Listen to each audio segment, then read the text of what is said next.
To install and use the rain sensor, open the controller box and remove the cover to reveal the backup battery and control wiring terminals.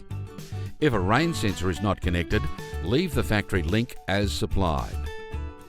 Ensuring the control dial is switched to off, remove the factory-fitted link between the C and R terminals.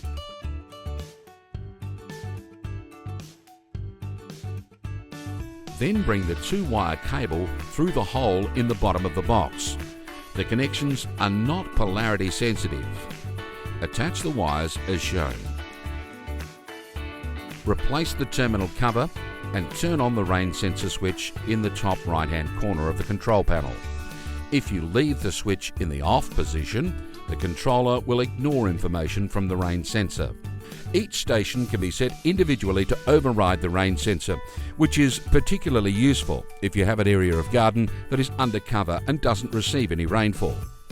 The default position for the rain sensor is off and must be turned on for each station.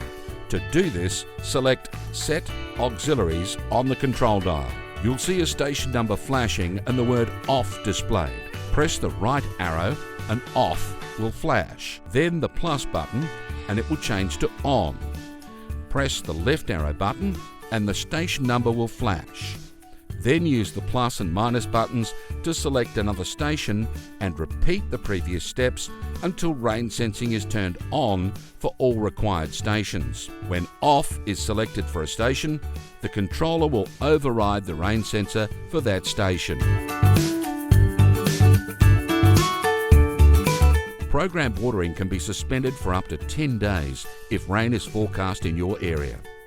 Press the left arrow and the rain off delay hours will be flashing. Then set the delay time using the plus or minus buttons in increments of a single day. Please note that manually operating a station or program ignores the rain delay feature.